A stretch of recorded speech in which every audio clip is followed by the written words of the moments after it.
안녕하세요. 올랜도 킴입니다. 오늘 또 시황 분석과 더불어서 종목 분석해보는 시간을 갖도록 하겠습니다. 자, 오늘 시장을 한번 보시게 되면 다우가 0.16% 하락했고 나스닥이 0.5% 상승, 그 다음에 S&P 500은 보합을 지켰고 그 다음에 러셀은 지금 0.84% 하락되어 있는 상태에 있다. 이렇게 보시면 되겠죠. 그래서 오늘 장에서 많이 왔다 갔다 했던 변동성이 많이 컸습니다.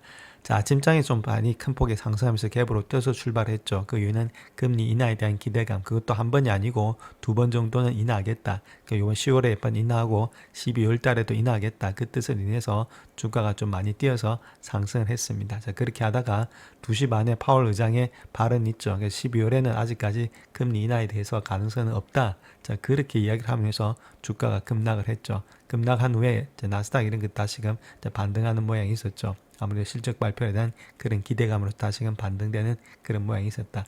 네, 러셀 이런 것 아직까지 완전히 회복을 못했고 다우도 완전히 회복을 못했다. 이렇게 보시면 되겠죠. 나스닥만 그러니까 힘이 좋다는 이야기입니다. 빠져도 바로바로 일단 탄력해서 올라오는 모양이죠. 금리가 인하 안 된다. 그렇게 해도 올라오는 이유는 실적에 대한 그런 기대감으로서 계속해서 올라오는 입장에 있는 것이 나스닥이다. 그래서 나스닥 100이라든지 이쪽에 중점을 두시면서 일단 우리가 거래를 하자 이렇게 말씀을 드립니다. 오늘 시장도 본다면 거의 다가 하락을 했는데 가는 종목 엔비디아, 브로드컴, 그 다음 AMD, 그 다음 마이크론 테크놀로지 요쪽 있죠. 요 시장, 즉 반도체 칩을 만드는 회사들 요쪽만 일단 계속해서 달리고 있다 이렇게 보시면 되고, 그 다음에 구글 같은 것들 좀 달리고 있겠죠. 구글 같은 거 이런 것들은 소프트웨어니까 그 다음 반도체 장비 역시나 달리고 있다. 그래서 반도체 중심으로만 계속해서 달렸던 하루가 되지 않았나 그렇게 보여지고 있고, 자, 금리 인하가 조금 없겠다 그로 인해서 지금 이제 요쪽에 파이낸셜 분야는 거기다가 좀 하락되는 모양이 있었다 이렇게 말씀을 드립니다. 자, 메타의 실적이 나왔는데 그렇게 좋지 못하게 나왔습니다. 매출 같은 경우는 49.5빌리언 예측을 했는데 51.24빌리언에서 빗대를 했는데 지금 이제 EPS가 상당히 안 좋았습니다. 2.29달러를 갖다가 예측을 했는데 1.05달러서 반 이상이 꺾여버려 갔다. 자, 거기다가 지금 YOY 기준 83%나 하락했다. EPS가 상당히 좋지 못한 그런 모양이 있었다. 이렇게 보시면 되겠고, 자, 그 다음 때 가이던스를 한번 보시게 되면 캐펙스 있죠. 가이던스를 보시게 되면 66에서 72빌리언 정도 예측했는데 이번에 70에서 72빌리언이니까 또 캐펙스도 뭐 그렇게 늘어나지는 않은 모양이 있었다. 전반적으로 그렇게 좋은 모양은 아니었다. 가장 중요한 것은 EPS가 너무 하락을 했다. 이렇게 말씀을 드립니다. 자, 마소의 실적이 나왔는데 마소 실적 한번 보겠습니다. 매출이 75.33빌리언인데 예측을 했는데 77.7빌리언에서 매출은 좋게 비트를 했죠. EPS 역시도 3.67달러 예측했는데 3.71달러에서 비트를 했다. 매출과 EPS는 일단 비트를 했다 이렇게 보시면 되겠고, 자, 그 다음 또 일단 클라우드 부분에서도 좀 YY 기준은 좋게 나왔죠. 자, 실적은 일단 좋게 나쁘지는 않았다 이렇게 말씀을 드립니다. 자, 다음 구글 한번 보겠습니다. EPS가 2.26달러 예측을 했는데 2.87달러에서 비트를 했고, 매출 자체도 이때 엑스텍 있죠. 이거는 비용을 빼고 난 순매출 말하고 있습니다. 이것도 85.11에서 87.47빌리언에서 조금 비트를 했다. 그 다음 마찬가지로 전체적인 매출도 99빌리언에서 102빌리언에서 좀 매출이 아무래도 상승이 됐다. 전반적으로 이런 것들은 다 비트를 했다 이렇게 보시면 됩니다. 그래서 서비스라든지 애들 광고라든지 이런 게 설치 분야 있죠. 이런 것들 다 예측치보다는 상당히 좋은 모양이 있었다. 이렇게 말씀드릴 수 있겠습니다. 자, 연준은 올해 두 번째 금리를 인하하면서 12개월의 대차 대조표 결산을 종료하겠다 그렇게 밝히고 있었죠. 그래서 10대 2의 투표를 해서 기준금리를 당일 대출금리 3.75에서 4%로 인하하겠다 그렇게 밝히고 있었고, 자, 페드는 금리를 인상하는 것 외에도 12월 1일에 자산 매수 감소, 즉 말해서 양적 긴축 QT를 갖다 종료한다. 자, 그렇게 발표했죠. 자, 그로 인해서 이렇게 했던 이유는 다른 것보다 노동시장에 대해서 갖고 있는 우려를 반복하면서 최근 몇 달 동안에 고용에 대한 하향 위험이 증가됐다. 자, 요것 때문에 지금 이제 금리를 인하했다. 그렇게 이야기를 하고 있습니다. 자, 그래서 연준에 있어서는 수요일에 두 번째로 연속으로 금리를 인하하는 것을 승인을 했다. 그렇게 말하고 있고, 정부가 문을 닫으면서 최근 경제에 대해서 가식성이 없음에도 불구하고 이루어진 예상된 조치가 되지 않았나. 그렇게 우리가 볼 수 있는데, 여기서 우리가 하나 봐야 될 것이 두 사람이 일단은 반대를 했다. 이렇게 밝히고 있죠. 그 사람이 첫 번째가 트럼프 딸랑이인 스티브 미란. 요 애가 지금 이제 반대표를 던지면서 0.5% 인하를 통해서 신속하게 금리를 인하해야 된다. 자, 그렇게 말했고, 한 사람은 캔자스시티 연준 총재인 제프 슈미트가 미란 주주와 같은 이유로서 반대표를 던졌지만은 정반대 이유로서 금리를 갖다 인하하지 않는 것을 선호를 했다 이렇게 말하고 있죠. 그래서 한 사람과 한 사람이 극과 극을 달렸다 이렇게 보시면 됩니다. 이런 금리는 자동차 대출, 주택담보대출, 신용카드 내 다양한 소비자 상품에서 벤치마크에 설정을 할 수가 있다. 이렇게 보시면 되겠죠. 특별히 신용카드 이런 게 변동금리이기 때문에 영향을 많이 받는다 이렇게 말씀드립니다. 자, 그렇게 했다가 파월 의장이 기자회견에서 이번 회의에서 위원회 논의 과정에서 본다면 12월 회의에서 아무래도 다른 의견이 있었다. 저것 때문에 주가가 다우가 150%까지 폭락이 되는 모양이 있었죠. 그래서 12월 회의에서는 정책금리를 추가로 인하하는 것은 기정사실이 아니다. 전혀 그렇지가 않다. 자, 요 발언 때문에 왔다 갔다 많이 했는데 그로 인해서 지금 이제 상승세를 보였던 주가 의장의 발언 이후에 하락세로 돌아서면서 상당히 출렁거리는 모양이 있었다. 이렇게 말씀을 드릴 수 있겠죠. 자, 그럼에도 불구하고 그 자체가 뭐 크게 했다는 받아들이는 사실이 아니었다. 이러면서 다시금 반등되는 모양이 되었다. 이렇게 말씀을 드립니다. 자, 성명성이 나타났던 자료들을 한번 보시게 되면 현재 이용 가능한 지표들은 경제 활동을 갖다 완만한 속도로서 확대되고 있음을 시사하고 있다. 경제가 나쁘지가 않다. 그 이야기를 하고 있죠. 그래서 일자리 증가가 좀 둔화되고 있고 실업률은 소폭 상승했지만은 8월까지는 낮은 수준을 유지하고 있다. 그렇게 말하고 있고 최근 지표들도 이러한 추세와 일치가 되고 있다. 이렇게 말하고 있죠. 그래서 물가 상승률은 연초 이후에 상승세를 보였으면서 다소 높은 수준을 계속해서 유지하고 있다. 그렇게 말하고 있죠. 이러한 특징들이 9월 성명에서 좀 수정된 내용이었습니다. 그래서 가장 중요한 변화는 전반적인 경제활동에 대해서 견해했는데 FOMC는 경제활동이 완화되었다.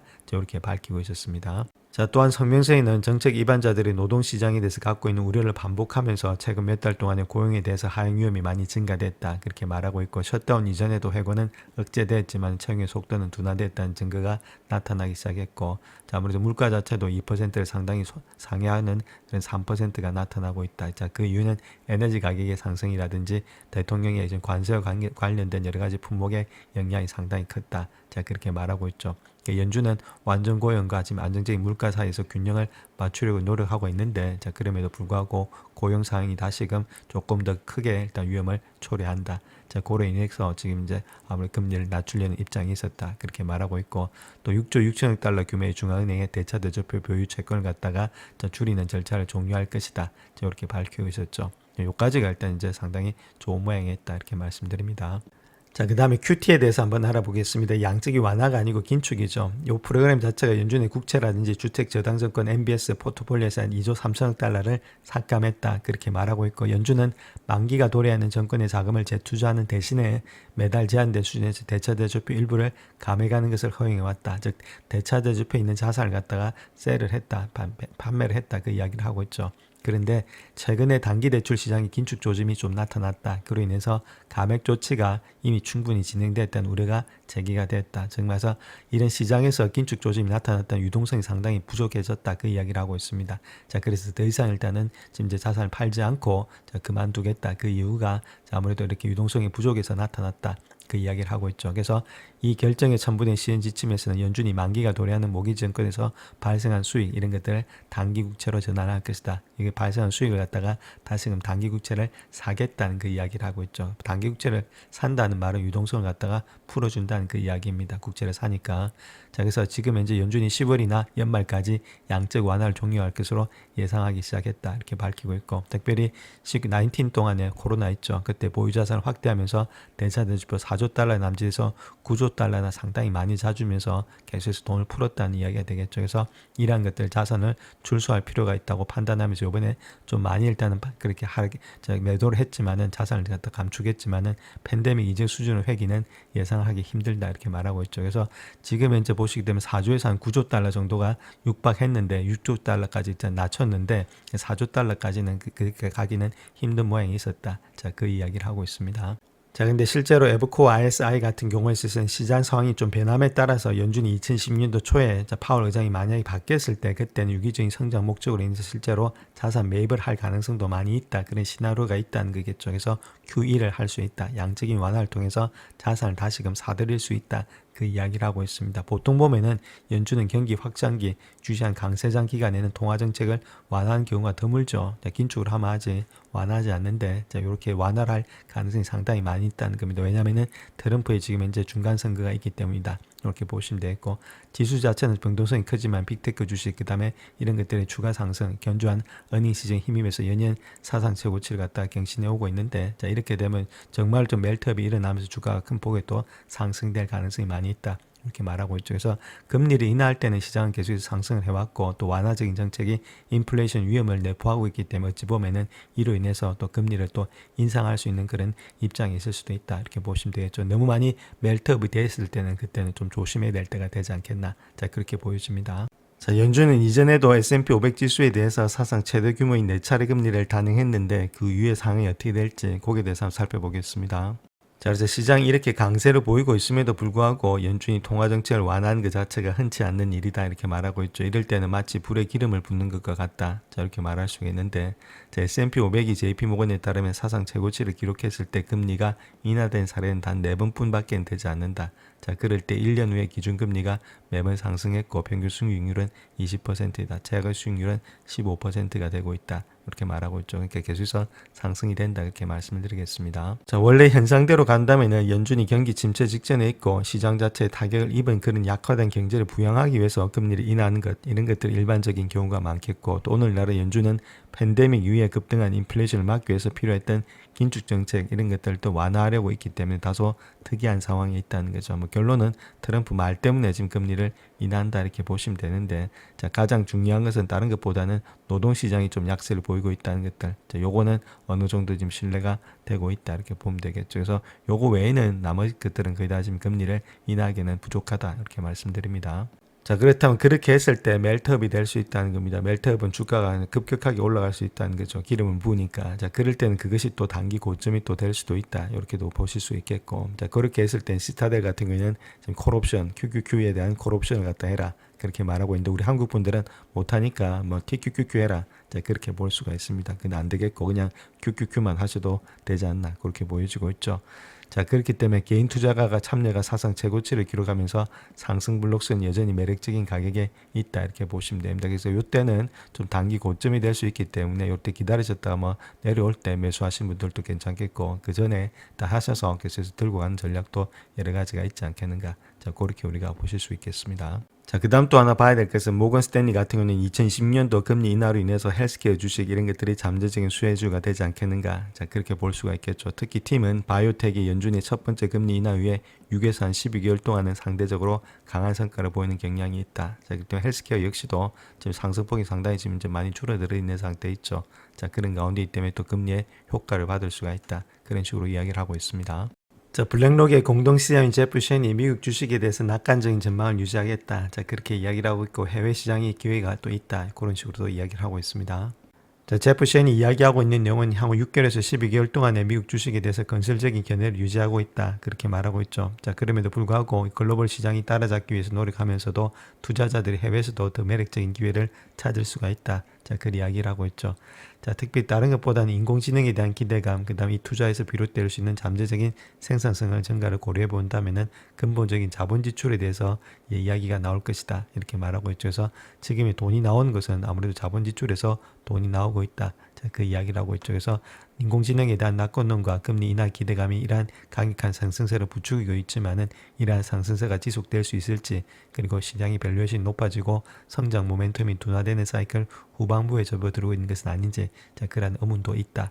이런 식으로 이야기를 하고 있습니다. 자, 그래서 션이 이야기하고 있는 내용을 본다면 미국 시장이 상승할 여지가 많이 있다. 자, 그 이유는 지원 정책이라든지 자본 투자의 회복, 지정학적인 긴장의 완화 이런 것들이 예를 들 수가 있는데, 그럼에도 불구하고 많은 호재가 이미 시장의 밸류에이션에 반영이 되었다는 거죠. 자, 그것이 있어서 주가가 올라가는 데 있어서 좀 급하게 상승보다는 옆으로 누우면서 올라갈 가능성이 있지 않나. 자, 그 이야기를 하고 있고, 자, 시장은 미래 전망을 기준으로 상당히 완화적인 금융 상황을 반영하고 있다. 그래서 특히 미국의 자산 경우에는 그러한 낙관론 중에 일부는 이미 가격에 반영되었을 가능성이 높기 때문에 유럽에서 아시아에 이르기까지 국제 시장을 조금 더 글로벌 완화주기, AI 기반 투자에 봄으로써 잠재적인 수혜주로서 지목이 될 수 있다. 자, 그렇게 말하고 있죠. 그래서 국제 시장 역시도 면밀히 살펴볼 만한 좋은 장소가 될 수 있다. 그렇게 말하고 있습니다. 이런 것들이 더욱더 흥미로운 기회를 제공할 수 있다. 근데 국제 시장 중에서도 뭐 다른 데는 볼 거 없고 대만, 그다음 한국, 일본 요 정도만 일단은 볼 수 있지 않나. 자, 그렇게 우리가 보실 수가 있겠습니다.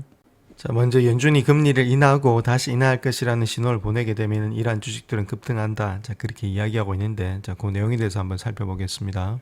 자, 그러한 주식들에는 블랙스톤이라든지 아발론, 자, 요러한 회사들이 있다. 이렇게 보시면 되고, 특별히 페드의 당일 기준금리 변동 자체가 단기금리에 직접적인 영향을 미치기 때문에 2년 만기 국제 수익률 변동에 따라서 가장 큰 변동을 보이는 주식들, 자, 그런 주식들이 이런 것들이 되지 않겠나. 그렇게 보여집니다.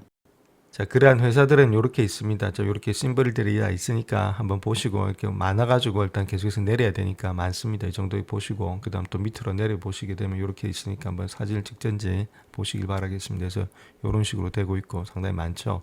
상당히 많아가지고 일단 몇 가지만 볼 건데, 한 이 정도로 일단 지금 이제 이야기하고 있는 내용들은 이 정도로 있다. 저렇게 말씀을 드립니다.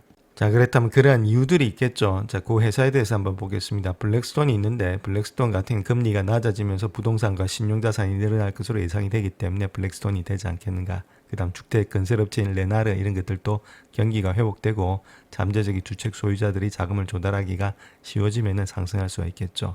그 다음 부동산 소유주인지 아발론베이 이런 것들도 아파트 임대료, 그 다음 부동산에 대한 자금 조달 금리가 이런 것들의 차이로 인해서 더 많은 수익을 올릴 수가 있다는 것들. 그 다음에 캐리어 글로벌 이런 것도 건물이 들어서면은 에어컨이 더 많이 설치될 것으로 보인다는 것들. 그 다음 이퀴팩스 이런 것도 대출이 증가함에 따라서 신용조회 사업에 대한 수요도 증가될 것으로 예측이 되고 있다. 이런 식으로 일단 지금 금리가 하락할 때 이런 것들이 훨씬 더 많이 수혜를 받을 수가 있다. 이런 식으로 말씀드립니다. 자, 시장의 역사가 항상 반복되는 것은 아니죠. 어느 정도는 일단 왔다 갔다 할 수 있기 때문에 거기에 대해서 우리가 미리 준비하는 것은 바람직하다. 이렇게 말씀드릴 수 있겠고, 올해 세 번째로 금리를 인할 가능성이 없다는 그런 신호를 12월에 보낼 가능성도 있다. 자, 그렇게 되면 단기금리 또 상승할 수도 있겠죠. 자, 그런데 12월이 아니라면은 만약에 내년 초에 추가 완화 신호를 보낼 것으로 예상되고 있는데 그렇게 되면은 단기금리는 추가 하락할 것이다.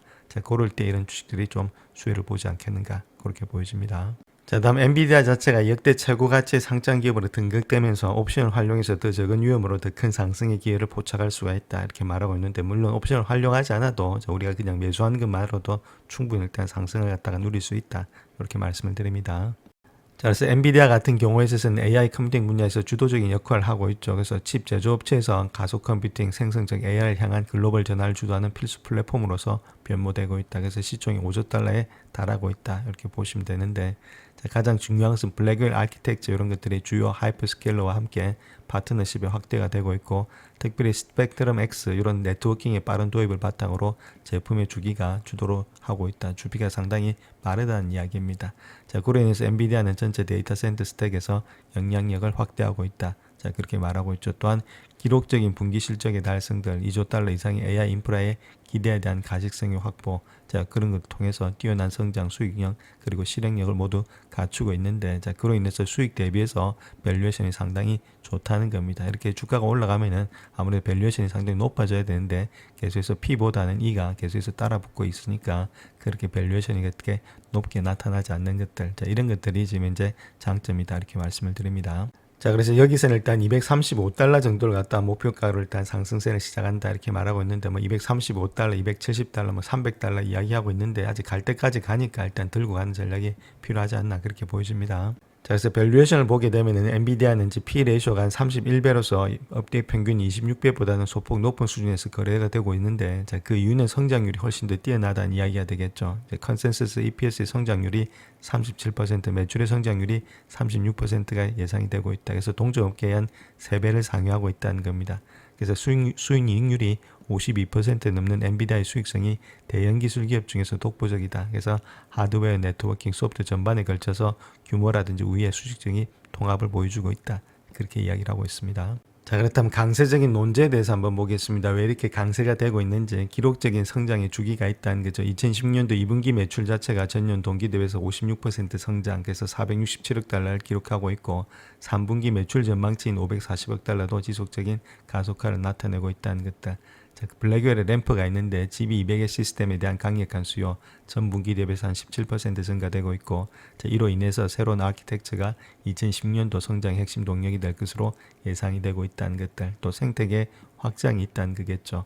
자, 스펙트럼 X의 네트워킹이 메타, 오라클과 협력되면서 엔비디아 영향력을 갖다가 GPU를 넘어서 AI 인프라로 지금 이제 확대되고 있다는 것들, 그 다음 운영에 민첩성이 있다는 겁니다. 회사는 중국의 수출 제한에도 불구하고 공급을 효과적으로 재분배하면서 매출의 모멘텀을 유지하고 있다는 것들, 또한 세속적인 AI의 수요가 많다는 겁니다. 하이퍼스케일러, 정부, 기업 모두 다가 AI 컴퓨팅에 투자를 하고 있죠. 그로 인해서 엔비디아가 수년간의 AI 구축의 결정적인 수혜자가 될 것이다. 이런 것들이 강세적인 논제가 되고 있다. 이렇게 밝히고 있습니다.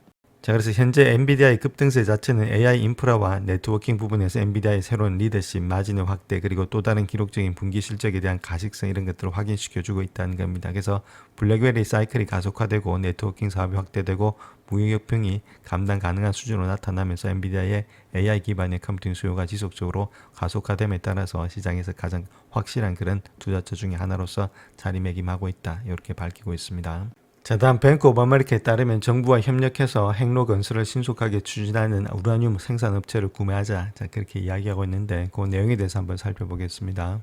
자, 그래서 그 회사는 카메코다 이렇게 보시면 되겠고, 뱅크 오브 아메리카에 따르면 미국 정부와 800억 달러 규모의 거래를 발표하면서 상당한 성장의 여지가 생겼다. 그렇게 밝히고 있죠. 그래서 목표 주가를 주당 130달러로 상향 조정하면서 종가 대비해서 21.6%의 상승 여력이 있지 않겠는가. 그렇게 이야기를 하고 있고, 특별히 웨스팅하우스, 블록필드 자산운용과 함께 미국 정부와 여러 원자로 건설에 대해서 파트너십을 체결했다. 이렇게 밝히고 있죠. 자, 그랬던 이유는 다른 것보다는 트럼프가 이런 것 아무래도 우라늄의 생산을 활성화하고 연료 공급망을 강화하기 위해서 일련의 행정명령을 발표한 데 따른 그런 것들로 인해서 체결이 되었다. 이렇게 밝히고 있죠. 그런 가운데 있기 때문에 아무래도 조금 더 상승의 여지가 있지 않겠나 그렇게 보여지고 있습니다. 자, 그런데 애널리스트 같은 경우에 있어서는 이것은 단지 시작일 뿐이다 그렇게 이야기하고 있고, 그 이유는 카메코가 웨스팅하우스의 지분 49%를 보유함에 따라서 향후 성장세가 크게 개선될 것이다 그렇게 이야기를 하고 있죠. 또한 중요한 것은 트럼프의 지시로 인해서 카메코가 큰 추진력을 받았다. 그래서 향후 수년간의 주가가 상승할 가능성이 많이 있다 그렇게 이야기를 하고 있죠. 그래서 중요한 것은 이렇게 상승할 수 있는 이유가 공급과 수요 역학을 더욱더 개선할 수 있는 추가적인 잠재적인 광산이 중단될 때, 그 다음에 주요 미래 수요 국가들 있죠. 중국, 일본, 인도, 이런 것들에 대해 원자로 개발 속도가 향상될 때, 또 주요 국가에서 탄소 매출의 제한을 더욱더 엄격하게 하고 환경 친화적인 기준 에너지로 원자력을 발전시킬 걸 장려할 때, 요럴 때가 아무래도 주가가 더욱더 많이 상승할 수 있다 이렇게 이야기를 하고 있습니다. 자, 그래서 레이팅을 갖다 바이든급 주고 있고 한 14명이 일단 레이팅을 주고 있죠. 그래서 일단 2명이 스트롱이고 10명이 일단 바이다 이렇게 보시면 되겠고, 2명이 홀드입니다. 그래서 평균 목표가는 한 88불 27전 정도가 되지 않겠나 그렇게 보여지고 있습니다. 자, 다음 애플에 관한 소식인데, 뱅크 오브 아메리카 같은 경우는 아이폰 제조업체 실적 발표를 앞두고 애플의 주가 목표를 상향 조정한다. 자, 그렇게 이야기를 하고 있습니다. 자, 그래서 현재 매수 의견을 갖다가 유지하면서 목표 주가를 270달러에서 320달러로 상향 조정했다 이렇게 말하고 있고, 19% 정도 상승할 가능성이 있다. 이렇게 뱅크 오브 아메리카가 이야기를 하고 있습니다. 자, 그래서 그 이유를 본다면 애플이 인공지능 산업의 수혜자가 되고 있고 궁극적으로는 선두주자로서 부상할 것으로 전망이 되고 있다. 그렇게 이야기를 하고 있죠. 그래서 애플이 현재 브랜드 생태계 그리고 이런 기반 자체가 지속적인 경쟁 우위를 제공하고 있다. 이렇게 말하고 있고, 자, 인공지능이 애플 매출에 미치는 영향을 검토하고 있는데, 잠재적인 신제품, 그러니까 AI 전강의 안경이라든지 자체 AI 로봇, 스마트홈 이런 것들을 출시를 확대한 동시에 AI가 기존의 검색 매출에 미치는 영향 등 다른 측면에서 파괴적인 영향을 미칠 가능성이 높다 이렇게 말하고 있죠. 자, 그로 인해서 강력한 자본 수익이라든지 엣지 AI 부분의 궁극적인 승자 그리고 신제품 시장에서의 선택권을 고려할 때 매수 의견을 유지하고 있다 이렇게 밝히고 있습니다. 자, 그로 인해서 이 애널리스트가 이야기하고 있는 내용은 애플의 주당 순이익이 향후 6년 동안 2배 이상 증가될 수 있다 그렇게 말하고 있고, 4분기 실적 발표를 앞두고 아이폰 17 프로라든지 프로맥스 이런 것들의 판매 호조를 예상하고 있기 때문에 판매량 전반치를 상향 조정하고 있다 그렇게 말하고 있죠. 그래서 애플이 이번 분기 전분 대비해서 전년 대비해서 매출 성장률을 한 자리 숫자 후반으로서 예상이 되고 있다 이렇게 밝히고 있습니다. 자, 그래서 현재 레이팅을 갖다가 51명이 평가하고 있는데 이제 바이든급을 주고 있죠. 강력 매수가 13명, 20명이 바이다 이렇게 보시면 되겠고, 그래서 평균 목표가를 256불 정도로 보고 있다 이렇게 밝히고 있습니다. 자, 다음 기술 분야 외에 새로운 자금을 투자할 곳이 어디냐, 자, 거기에 대해서 한번 살펴보겠습니다. 자, 그래서 그 회사는 덜모피셜이다 이렇게 보시면 되는데, 월드와이드 익스체인지가 선택을 했죠. 자, 여기서 큰 이점을 기대하고 있는데, 그곳은 관세의 부정적인 영향, 그 다음 경제적인 불확실성으로 인해서 실적이 저조한 의료 장비, 소프트웨어 제조업체가 아무래도 좀 주가 상승의 여력이 있지 않겠나. 자, 자, 그렇게 이야기를 하고 있는데, 자, 바이오테크와 헬스 기업에서 수요가 회복되고 있는 반면에 정부와 교육 부분에서 여전히 수요가 낮아 있는 상태에 있다. 그래서 이러한 상황이 회복되고 있기 때문에 회사의 포트폴리오에 포함해야 될 여러 가지 세계적인 기업 중에 하나가 더모 피셔가 되지 않겠는가. 자, 그렇게 말하고 있죠. 또한 미중의 무역 협상 타결도 주가에 반영되지 않는 또 다른 호재도 있다. 이렇게 보면 되겠죠. 이런 걸 통해서 월드 익스체인지는 이제 더모 피셔를 갖다가 선택했다. 그 이야기를 하고 있습니다. 자, 그래서 이 회사 적정 주가를 한번 볼 것 같으면 2026년도 걸 기준으로 했을 때 24.63 정도 되고 있습니다. 지금 이제 EPS가 자 그렇게 했고, 그 다음에 일단 밸류에이션을 보시게 되면은 P 레이쇼 기준으로 봤을 때 이제 5년치 평균이 23.9죠. 근데 섹터 평균은 18.41인데, 그다음에 5년치 평균을 놓고 한번 보겠습니다. 23.90 정도 되고 있죠. 좀 많이 줬을 때. 그래서 23.90을 주고 이렇게도 해보시고, 그 다음 5년치 평균도 같이 해보시길 바랍니다. 그 안에 밴드에서 놀고 있기 때문에. 그래서 여기에다가 지금 24.63이죠. 요 달러를 일단 곱해주게 되면은 현재 목표가는 588불 정도가 되지 않겠는가. 자, 그렇게 우리가 볼 수 있겠습니다. 자, 그래서 588불 정도 되고 있으니까 요 정도 되고 있죠. 자, 요 정도 되고 있고, 이제 600불대를 강하게 일단 돌파하면서 올라가야 되는데, 자, 그렇게 하기 위해서는 요번에 실적 발표가 상당히 중요합니다. 자, 그럴 때 과연 일단 올라갈 수 있는지 그걸 한번 보시고, 일단은 추세가 상승 중이기 때문에 아주 좋은 모양이 있다. 그렇게 보시면 되겠고, 그래서 2027년도에 지금 밸류에이션을 구해보셔서 조금 더 상승할 수 있다면 충분히 우리가 올라갈 수 있겠죠. 근데 지금 좀 많이 올라와 있으니까 조금은 떨어진다 매수 관점에서 들어가야 되지 않겠나 그렇게 보여줍니다. 자, 다음 UBS는 빅토리아 시크릿의 미래가 밝다 이렇게 말하고 있습니다. 거기에 대해서 한번 살펴보겠습니다.